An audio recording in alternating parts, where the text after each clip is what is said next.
Hey good people, and welcome back to the channel. I just finished watching the season finale of Naked and Afraid Last One Standing Season 3, and if I had to give the episode a rating on a scale of 1 to 10, I will give it a solid 8. This season finale of Last One Standing showed us who was truly worthy of the title Last One Standing. And I have to be honest, then I gotta say that this season finale was the best season finale ever for Last One Standing. I also appreciated that the runtime for this episode was only an hour and a half long versus 2+ hours for the normal episodes. So over the course of this review, I will talk about the final challenge, I will share my thoughts on the winner for the season, and I'll also share my suggestions for how to improve future seasons of Last One Standing. So without any further delay, let's jump right in. The final challenge for this episode was broken down into multiple phases.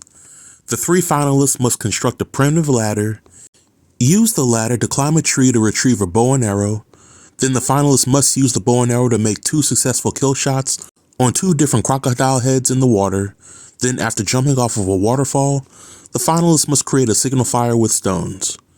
So when I learned about this final challenge, my immediate thoughts were that multiple phases of the challenge did favor Matt and his strength as a survivalist, but after seeing how Chini and Darren adapted to the challenge, I felt that any 3 of these survivalists had a legitimate shot at winning. But as the challenge gets underway, Matt is in the lead for 75% of the challenge. He is the first to use his ladder to get the bow and arrow, he's the first to get his kill shots on the 2 crocodile heads, and he's the first to start working on his signal fire. But just as I mentioned in last week's review, in a battle of speed versus strategy, the person with the best strategy can sometimes best the person that's the fastest. Strategy is what kept Chini and Darren in this challenge, but between the 3 cast members, Darren's ability to strategize and problem solve on the fly really separated him from the pack and helped him become the last one standing for this season. In my opinion, this is a well-deserved win, and I have a newfound respect for Darren as a survivalist and a member of Last One Standing. But here are my overall thoughts for Season 3 of Last One Standing. This was the first season finale where I felt that the right person was the last one standing, and this was the first season finale where I felt that the survivalists in the final challenge were evenly matched. When looking at the overall season, there were some things that I liked and disliked about Season 3. I enjoyed seeing new survivalists like Laura, Max, and Kayla joining the show and making things interesting. I like seeing the survivalists who lost the very first challenge being given another chance to stand on the show. I also like seeing some of the newer ideas for some of the episode challenges. But there were several things that I did not like about Season 3. I felt that there was a competitive advantage for the cast members who had already been on Last One Standing versus cast members who were doing it for the very first time. The competitive advantages came in the form of veteran Last One Standing cast members knowing which challenges to prepare for and how to problem solve for the more difficult challenges. I think it's worth mentioning that out of the 6 returning Last One Standing veterans, 1 was med-tapped, 1 voluntarily tapped out, and the remaining 4 were in the final 4 of the challenge. I think that it might be hard to get first-time survivalists to the Last One Standing format to agree to do the show if they feel that they will be starting the show at a huge disadvantage. Another issue that I had with the season was the predictability for Season 3. A large part of my predictions came from watching the season previews of Last One Standing and having the previews show the outcome of the elimination challenges. For example, Trish was in 2 elimination challenges this season, but the episode preview showed Trish in future scenes of the season, so 1 + 1 = 2. And lastly, I had issues with a number of cast members who either voluntarily quit or had to be med-tapped. Seeing half of the cast members leave due to some sort of tap-out makes me wonder if the show should prioritize the safety of its cast members and work on increasing retention rates for the Last One Standing format. Now, as much as I like watching Last One Standing, I do feel that the show needs to make 3 major changes going forward. The first change would be to make the competition fair across the board. I mention this change because in the Last One Standing format, the competition isn't truly fair for everybody involved. Some cast members are stronger in some areas of survival versus others. And a cast member's elimination could come because they were stuck in a challenge that was outside of their wheelhouse. It also felt that in Season 3 of Last One Standing, cast members who finished their challenges first were over-rewarded with food, survival items, and privileges, which made the competition unfair for everybody. The second change will be to reinforce the notion that the purpose of the show is for cast members to compete with one another. Friendships are fine and all, But fans of the show don't need to see cast members quitting the competition because their friends are no longer on the show. And lastly, the show should make these challenges much safer for everybody involved. Now, I do have 3 suggestions that would completely change the fabric of Last One Standing. My first suggestion would be changing the format to a merit-based point system. This works by keeping the general format for the show with team challenges on the front end and having individual challenges on the back end of the season.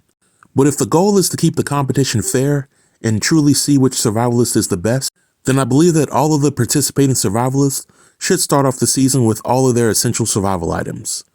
That means a bow and arrow, a fishing asset, paracord, and a hunting knife for every single survivalist involved.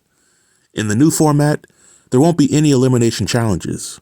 Instead, there will be a point system for cast members placed first, second, and third in their respective challenges. Teams and individuals who place under third get nothing. For example, first place in the challenges get 100 points, second place gets 75, and third place gets 50. But points can also be awarded to survivalists who successfully hunt, fish, scavenge, or complete daily tasks.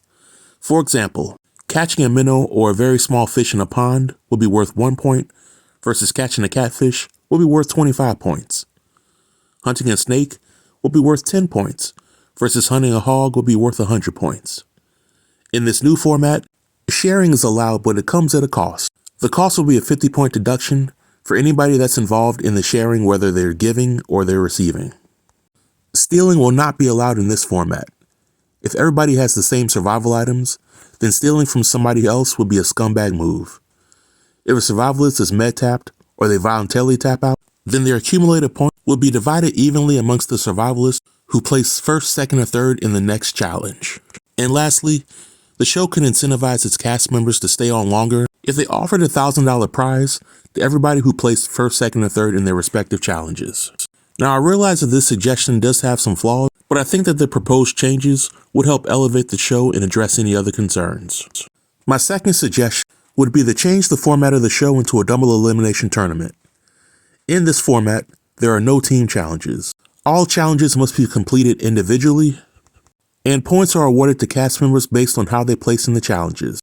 The 2 survivalists who finish last in each of the challenges then have to face off in an elimination. A cast member must lose 2 elimination challenges in order to be officially eliminated from the show. If a cast member voluntarily taps out, then they can give their accumulated points to any of the remaining cast members of their choosing. My last suggestion would be to do a true Naked and Afraid Last One Standing meets Survivor crossover. In this proposal, the entire cast are divided into 2 teams from the very start.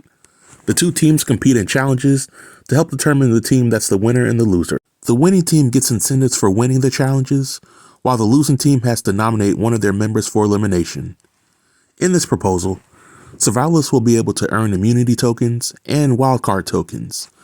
A wildcard token can be used to help save a cast member who does not have immunity from being voted off. Instead of being voted off, the wildcard allows a cast member who would have been voted off to challenge somebody on their team for the right to remain on the competition. The winner of the challenge gets to stay, while the loser gets eliminated. Towards the midway part of the season, the teams will be disbanded, and everyone must compete individually. Anybody who does not have an immunity token or a wild card faces the possibility of being voted off during this time. The final 2 cast members that remain will then have to make their case for why they deserve to be the last one standing in front of the group of eliminated peers, and those that were eliminated will then get to vote to see who the winner should be. Now, this suggestion is my least favorite suggestion, but I think that this suggestion brings a level of drama that some viewers love to see, and I think it will shake things up.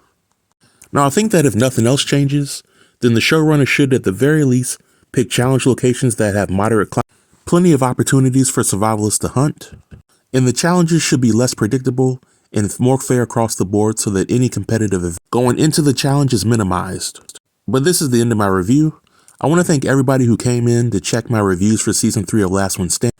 I want to thank everybody who left comments on my video and who subscribed to my channel after watching one of my videos. As of right now, I do plan to review the new Naked and Afraid Apocalypse series, and after judging the previews that were shown after tonight's episode, this Apocalypse series is looking like another version of Naked and Afraid Castaways. But if you have any comments, then feel free to leave them below in the comment section, and I'll be sure to reply to everybody. Until next time, stay tuned and stay safe. Peace.